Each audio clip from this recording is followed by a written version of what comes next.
Hello everyone, and welcome to Sorta My Podcast. My name is Vincent Herman, Vin The Human, and this is not going to be your typical episode of SMP because today I got to sit down with Rafer Roberts, all thanks to our sponsorship with Tricon, who you're going to hear a bunch about in today's episode. But first, go over and like our nerd news page, Sorta My Comics, or the Sorta My Brand Facebook page. Subscribe to Sorta My Brand on YouTube, and don't forget to follow Sorta My Podcast on Instagram and Twitter. You've got to be checking this out somewhere, so while here, why not like, comment, and share? It is the best way to get us out in front of people, and we so very much appreciate it. And of course, all of our personal information is down in the description below. And without further ado, here is my interview with Rafer Roberts. Enjoy.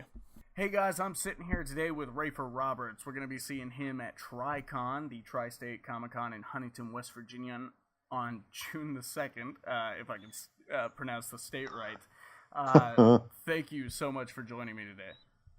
It's a pleasure to be here. All right. Now, I wanted to talk to you about, first and foremost, one of the things I noticed in your bio on your website, plasticfarm.com. You were nominated for 2 Harvey Awards for Best Cartoonist and the Special Award for Humor in Comics. Both of those were from Exo Manowar number 38. Correct. All right, now, what did it feel like being nominated for something like that, and what was it like to work on that book? It was pretty cool getting nominated. I remember I was actually at my drawing table when the nominations went out, and I was just scrolling through it, just like seeing which of my friends got nominated. I'm like, holy crap, there's my name. But then I kept scrolling down. I was like, oh, there I am again.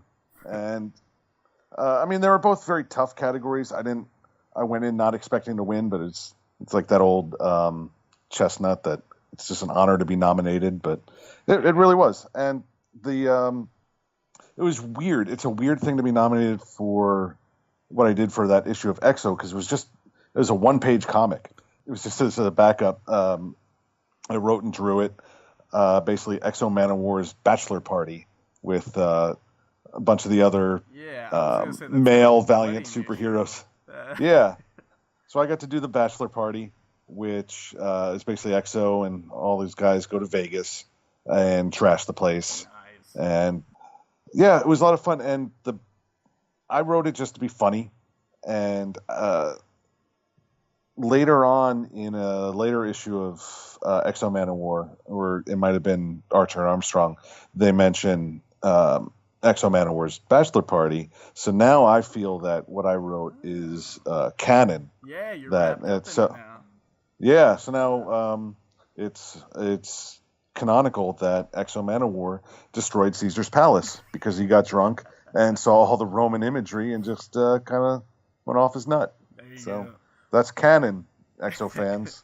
Yeah, Matt Kint's right in the title now, so make sure if anybody sees him at a show, tell him he's got to incorporate that into his run somehow. Yeah. Bring it back around. Maybe they go back. It's like a hangover situation type thing. Yeah. Yeah. Now, you have worked, you mentioned Archer and Armstrong, and you worked on Harbinger as well. Is that correct? Yep, both correct. Okay. Now, what would you say is your favorite to work on so far for Valiant out of all of those? Anything else you've done? This is actually your second person asked me that today. Really? It's weird. Yeah. Yeah, I'm doing a lot of press stuff lately, so it's a weird. Original. No, you're good. You're fine. It's weird because it's like choosing between very different babies.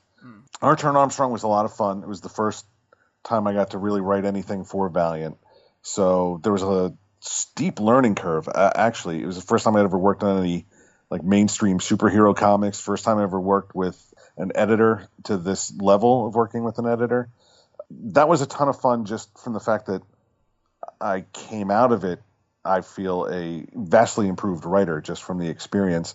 But also it's just a lot of fun working with the talented artists and colorists and letterers and all the other production staff involved. On that one. It's much different from creator owned. Oh my God! It's like, holy crap! I don't have to do everything. But it was also, I think, coming from the creator-owned side of comics. Once we got into the marketing side, working with Hunter Goranson, who's just recently left the company, it's just amazing. Like, yeah, I'd be glad to come out and push. And I think before Archer and Armstrong came out, I must have done like 25 different like print interviews, maybe like 10 different podcasts. It was nuts. Wow. But I just, just believed in the comic that much. I was willing to go out and sell. And so that was a lot of fun. Harbinger was a much different beast. Harbinger is much more connected to the Valiant universe as a whole. So there were some of those concerns you had to think about. So if something was happening in another book, it affected what was going on in Harbinger. If I'm not mistaken here, Harbinger is basically Valiant's Superman, right? It's more like they're X-Men. They're X-Men. I'm not well versed in the Valiant verse. I'm kind of a mainstream guy. No, that's fine. You're not alone. The Valiant books are good, but I do know that they have still a very uphill battle in getting into the public consciousness, the same as like a Superman or a Batman. It seems like they've been definitely climbing that ladder a lot faster lately. And I think with the movie news and the film stuff coming closer to fruition, you'll start seeing more household name status for some of the characters, hopefully. Right. And I have read a few Exo Manowar from back in the 90s, and it's a pretty fun character, so I don't see why that one at least can't catch somebody's eye. No, Exo's a great character. Medieval barbarian gets the most powerful super weapon in the universe. Right. And so what's not to like about that? It's awesome. Now, we did mention your creator-owned stuff. I would like to talk to you about that. I'd like for you to tell me a little bit first, though, about Plastic Farm and Nightmare the Rat. You're doing something with that here soon, right? Sure. Well, I'll start with Plastic Farm, because it's kind of on hiatus right now. So let's promote the book that I'm not working on. I started that back in 99, just coming out of college. And over the course of the past, 20 years, Jesus, put out like 25 issues, 3 collections, an original graphic novel, and it all deals with this guy, Chester Carter, who's slowly losing his mind from drugs and alcohol and just life itself, and how that madness escapes and changes reality in many strange, terrifying, and hilarious ways. And that's in temporary hiatus, just getting all these actual paying gigs. Yeah. Something had to give. So, and that thing was Plastic Farm, because that, as much as I enjoy working on that book, it costs money rather than brings money in, and I got to eat. Yeah, but I've been there. We used to have this movie review show, and we used to also have this skit show. But it just became more about, like, we've got families and all that stuff now. Can we get together? Yeah. Can we put the money into this anymore? So we've had to nix things, too. So I feel you there. It's hard. Comics is hard. It's weird because comics are getting in the way of making comics. But which is not to say that the comics that pay aren't fun. I try to choose the projects I work on because I want to, not because I need the money. Right. And I think that shows in my work that I'm obviously having fun no matter what I'm doing. Yeah. And with Nightmare the Rat, that's also my self-published, creator-owned. I write and draw the whole thing. But it's easier to get chapters of that out because each of his adventures are basically like one page, or very short stories. It's based off of like 1900s comic strips, right? Yeah, it's each of the main, what I call them, the Sunday style ones, are full tabloid-sized newspaper. Mm-hmm. So it's basically like every one of those pages of Nightmare the Rat is literally 2 pages of normal comic drawn. So they do take twice as long as normal pages, but there's less of them, so it all kind of balances out. And just for your listeners, Nightmare the Rat is a little demon. He breaks into people's houses, rips their teeth out of their heads, and throws them up in the moonlight and dances. And I gotta ask you about the teeth. Like, what is it with the teeth? Has that ever been revealed in the comic yet? Or? Well, I'm rapidly approaching the end of the Nightmare the Rat saga, and before it ends, people will find out why he's been collecting these teeth. All right. Okay. Whether or not they'll be satisfied with that answer, we'll see. But I like it. It's very much in line with the rest of Nightmare the Rat, which is what I want people to experience when they finish reading an episode, is to wonder, what the hell was that? It's basically, I just want that gut reaction of, what did I just read? And when can I read some more? That's what I'm going for. That's why I got obsessed with salad fingers on YouTube. I had no idea what I was seeing. And then there were all these theories coming out. Yeah. I absolutely dig that type of stuff. Okay, so real quick, we're going to go ahead and take a small break. We're going to hear from our sponsor, which is Tricon. And again, I'm new to this, so here is that ad awkwardly now. Where is Odle at, man? I don't know, man. He's always talking about how he needs to be out of here by a certain time. We make accommodations. It's already 7:30. I know. Whoa! Guys, we had such a blast. What are you talking about? Did you just come out of the portal? Yeah, I think we're skipping over that fact. Oh, there's no time for that right now. That was uncalled for. Guys, Tricon. Oh, okay. What is that? Where's Is that where's Comic-Con? It is the Tri-State Comic Book Convention, June 2nd, Huntington, West Virginia, Big Sandy Superstore Arena. Okay, well, these comic book conventions are always money pits, man. Can we really afford that? No. This one is only $10 for admission. Kids under 10, get in free. Wow. Yeah. But is it, okay, that cheap? It's got to be just like boxes of comics as far as the eye can see. Nothing really worth seeing. No. We've got vendors, we've got artists, we've got some pretty stellar media guests. Whoa. There's going to be a cosplay contest. The winner just... Who was it? You got to be there to find out. Well, let's get our tickets right now then. Come on, guys. Let's jump in the time warp. All right, and we're back. So that was a great ad, wasn't it? God, it went on forever. I know. A whole insert seconds here. Okay. So I think what I love from what I was able to read from Google searches and all that, you kind of have this flow that puts the reader in these really gnarly situations, but it also feels like you've been there. Like the conversations feel like conversations you would have with your friends, just family, just people you run into. You kind of find like kind of a comfort zone with your stories in these chaotic, weird situations. Maybe that's just me. Maybe I'm just a really weird person. But what inside of you, like what brings this out of you? Huh. Well, you mentioned like conversations and such, and I do think that's one of my better strengths as a writer, but also one of my weaknesses is that I enjoy writing conversations back and forth between the characters. I try to get it as naturalistic as possible, but at the same time, a natural conversation can go on for frickin' ever. So trying to get a natural conversation trimmed down to fit within the confines of a comic is a decent challenge. But I think I'm pretty decent at it. But in terms of like the plot line, you mean like why does Nightmare the Rat even exist? Or what is there any of you in these characters? Is this just the batty shit that pops into your brain? I think with any good story from any writer, there's going to be some aspect of the creator in there. We'll talk about like Archer and Armstrong for just as an example. And for your readers who aren't aware, Archer and Armstrong is a story of this immortal drunken warrior poet who's Armstrong and his superpowered ex-fundamentalist ninja sidekick Archer and their wacky misadventures. And while I didn't create those characters, I was able to identify some aspect of their personalities within myself. My college days, I drank way too much and lived.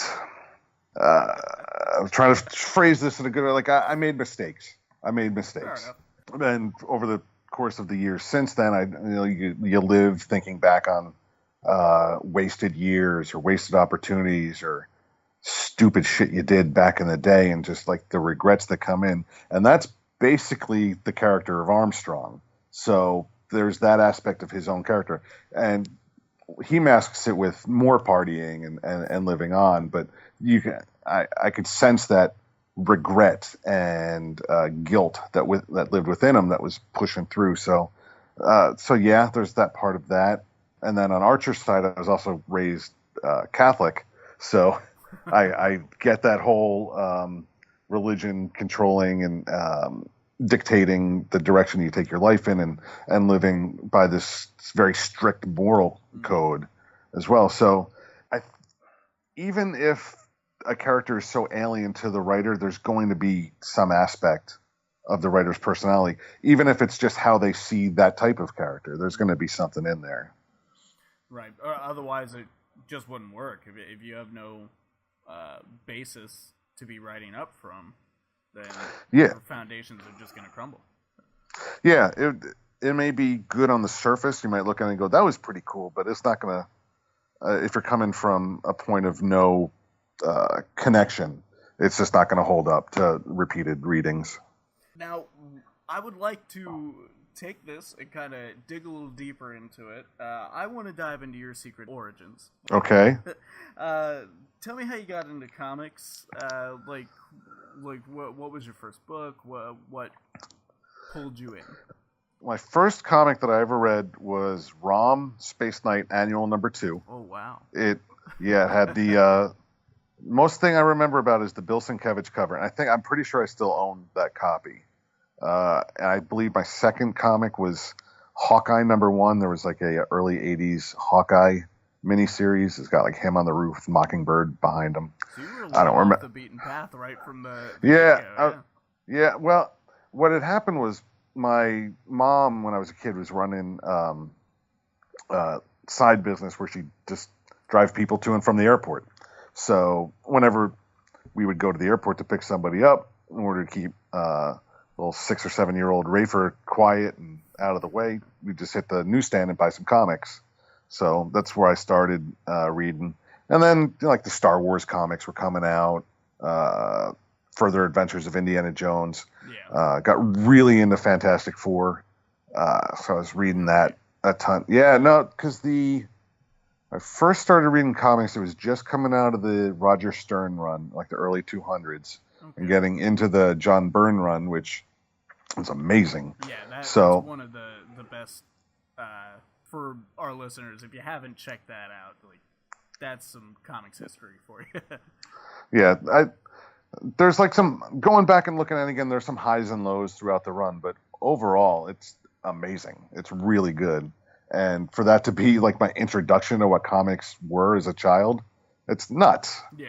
Yeah, so basically comics were a way to keep me quiet and when I was a kid, and they still kind of are, because when I sit down to make them, it's just basically I just get right back into that zone where all of the rest of reality just fades away. The best example I can, and it just popped in my head, if anybody's ever seen the Kevin Costner baseball movie, which doesn't narrow it down, For Love of the Game, where he's on the mound and he's pitching the perfect game, he has this thing, he just goes like mechanism on, and the entire, like the noise of the stadium just turns into complete silence, and all he's focused on is the batter. And that's about the best equivalent of where my brain goes when I'm working on something. Much to my wife's chagrin, I think, because I really should be more aware of the people who I love, who are standing right behind me. Honey, the house is burning down. After this panel, I gotta finish this panel. This hand has been kicking my ass. I'm almost there. Or when I'm writing, I just got one more sentence. Just one more. This is gonna be really fun. Okay. Yep. Now, how did this grow into you actually getting into the business of comics? In my teenage years, well, I'll even back up a little bit. There was a really cool comic store in my town that I was going to, where they were big in the independents and the undergrounds. This was like the mid '80s, late '80s. Teenage Mutant Ninja Turtles had just came out. I missed my opportunity. I saw it on the stands, issue 1, Teenage Mutant Ninja Turtles. Didn't buy it. It's a moron. Well, who would know? It was years later. Yeah, I know. It was years later where I actually got into them, but regrets. I have a few. But it was a store that they would put the Marvel and DC on the same shelves as Love and Rockets and Yummy Fur and Cerebus. So I never saw any difference between Marvel, DC, or the independents. It was just all comics to me. Right. That's how I was trained. Then I started reading Cerebus, which really introduced me to the idea of self-publishing. So it's like, oh, I can just make my own comics. I've been drawing them in my room since I was like 10, but actually going out and publishing them, and I didn't realize, oh, I can just do that. So in high school, I actually put out my first comic. It was called Duck. It was about anthropomorphic ducks. One was Holy Duck, the other one was Devil Duck, and they fought religious battles. Oh wow! Yeah, it was not good. It was not good. But I ended up doing about like 200 or 300 pages of that I printed on my high school printing press, and then like mini comics where I just photocopied them and handed them out. Yeah, I mean must have been like 16, I guess, when I put out the first issue of that. You might So want to revisit those. There might be an Adult Swim script in there. Maybe my plan one day is to actually redraw the entire first issue, just for fun. I did that actually with the first comic I ever made when I was like 7 or 8. It's called Monster Mash, and maybe about 10 years ago I just redrew the whole thing, but keeping the script the same. So there's nothing more fun than drawing for real a small child's comic book. The dialogue is amazing. It's like Shakespeare. I'm sure. Of course. Yeah, all no, the it's insights that a 15-year-old has. Yeah. 15. Yeah. So Well, back it'll be then fun. you knew everything, so I remember. Yeah, it's good. It really is weird. The older you get, the more you realize how little you actually know. Right. So. Right. Now we've talked a lot about the independent scene, and I know you haven't stepped up to the two big boys yet. But if you were given the opportunity, if they both came to you and they said, which one character from our stable do you want to write, where would you go in the Marvel and or DC universe? My Marvel answer used to be Devil Dinosaur Moon Boy, but with the current Devil Dinosaur, I don't want to touch that. It's a good book. I don't know how to get back to the weird Savage Land stuff. Quite a bit. Yeah, so that'll be a tough sell. So my new one is Top Dog, who nobody remembers. It was from the short-lived Star Comics line. It's basically a boy and his talking dog.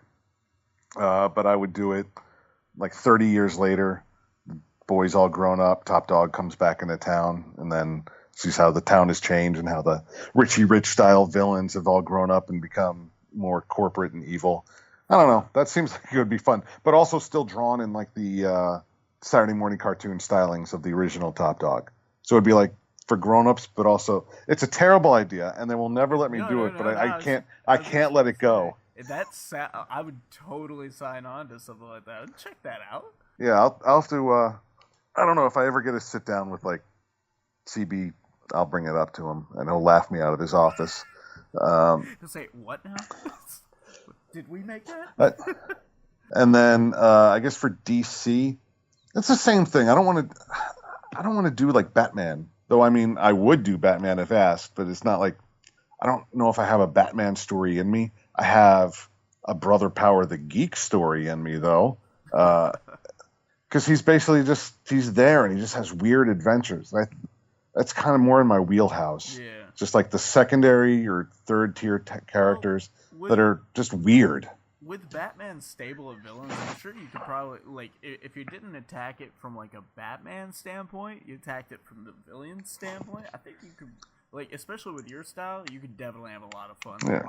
Focus on the villain. Yeah, I mean, there was, I don't know if it's the current status quo, if Penguin is still mayor of Gotham, but I thought that would be a good book, just following, like, the political day-to-day life of the Penguin in charge of a major metropolitan city, and, like having to go to board meetings and deal with constituents and such. I thought that would be good. They are and they aren't reviving Elseworlds. They are in the sense that there's Black Label and New Age of Heroes and all these other things. So they're reviving these, like, this is a different universe over here. but they're just not Right. putting Elseworlds on it. So, maybe put your bid in. Okay. Yeah, Next convention I go to, I'll have to go talk Dan DiDio. yeah, there you go. As if any of these people know who I am. Well, It's not- I mean, how could they not? I know. It's pretty easy. Well, once this goes live, don't, Yeah. don't worry about it. Because we're so damn popular. But you do have a book coming out in June that you're writing called Modern Fantasy. And I wanted to ask you, what's it been like working with Dark Horse Comics and your artist, Kristen Gudsnook? Well, let's talk about Kristen first, because she's amazing. Hopefully your readers have picked up her previous book called Hench Girl, which is just found absolutely... out about it. Oh, it's so good. I found out about it preparing for this. I saw her do some interviews and stuff. She seems real fun, and it looks really good. Yeah, and the best part, and it's always a crapshoot when you're working with other people on anything, but it's really cool because from the moment that Chris and I met, we were like eye to eye on everything in comics, just like the way we were talking about what we wanted to do in comics, what we wanted, the things we liked about comics. So it's like, yeah, all right, we should work together on something. And then trying to figure out what that would be, I asked Kristen like what she was into, what like she wanted to draw. She hit me with this prompt of magic, because she hadn't done anything with magic yet. And eventually, somehow that evolved into modern fantasy, which is like the world outside your window if your entire world's history was Dungeons and Dragons modules and fantasy novellas. So, like if the example I keep going back to is like orcs going on bad Tinder dates with goblins, or having to wait 3 hours to get a seat at the fancy Beholder Bistro, or your coworker, the barbarian, not doing any of his work, leaving it all for you because he's planning for his whole high holy day of the Festival of Crag. He keeps leaving his pamphlets in the break room. You're not going to go to his barbarian temple, but I don't know why Crag keeps bugging you with this stuff. Brings it up every time. I know. It's like, enough, Bakhdar. But sounds awesome. So it basically follows the sage of the Riverlands. She's a young ranger woman who moved to the big city in search of adventure, but has only found dead-end data entry jobs and struggling to pay her rent. And what happens when she and her friends get involved with an actual old-school style adventure with ancient religious cults and apocalypse beasts. What could go wrong? Literally everything. Literally everything goes wrong at every moment because they are in no such shape to be tackling such legendary monsters. Wow. But and Dark Horse has been really great. They published Kristen's Hench Girl book, so we were she was already in with a lot of the editors, and just bringing modern fantasy to Dark Horse just felt perfect. Both because she already had a relationship with them, and they put out a lot of fantasy style books with like Critical Role, the Conan books for a while. I count that as fantasy. But they just have a history with it, and it's going to be real good. And our editors and the marketing staff seem super jazzed about it. So I'm really, I don't think I could ask for more from a publisher and their marketing team. Well, that's great. That sounds really cool. And I honestly, like, just hearing that really off the cuff synopsis, I'm already sold on that book. I gotta see awesome. that Tinder date. Okay, well, as if they haven't heard it enough, tell us where you're going to be on June 2nd. On June 2nd, I will be in lovely West Virginia at the Tricon Comic Convention. I'll be there with some comics to sell. And Modern Fantasy won't be out yet, but I'll probably have some promotional merchandise if you want to swing by the table, and I can show off some pages. Cool. We'll be doing live stuff during the convention, so we'll definitely stop by. Yeah, and I believe tickets are like $10 at the door, $8 for kids. I want to say maybe $5 for kids. I should have had that written down. Yeah, you would know better than me. I'm a terrible convention goer in that I don't pay attention to any of that stuff. Well, Except when it becomes like excessive. Like, why are my sales so low? Like, oh, it costs $200 to get in this thing. So I love going to shows where the admission is like less than $20. It's great. okay, it is 10 for adults and 10 for kids. Or kids 10 and under are free. I misread that. Oh, 10 for adults, kids 10 and under are free. So yeah, I'm really good at my job. But you're better than me at this. I do love that price point though, because I have gone to a few of these Tricons before, and like you said, conventions can be pretty expensive, and this is actually a really cool convention. It's been growing the past 6 years a lot. It gets bigger and bigger every year, and for it to maintain a price point of $10, $25 for the VIPs, which I think are almost sold. They probably will be gone by the time this goes out. That's pretty cool. Yeah, no, I'm excited. I've known James for a few years now, and I'm just excited I actually finally get to do a show. So yeah, well, it'll be great meeting you in person. Thank you very much for doing this with me again. My name, oh God, I've got to do an outro now. My name is Vincent Herman, Vin The Human. And I am Rafer Roberts, maker of comics. And I thank you for checking out this impromptu episode of Sorta My Podcast, if that is what this is going to be. I have no idea yet. I'm making this all up as I go. Thank you very much. You're welcome. Thanks for having me.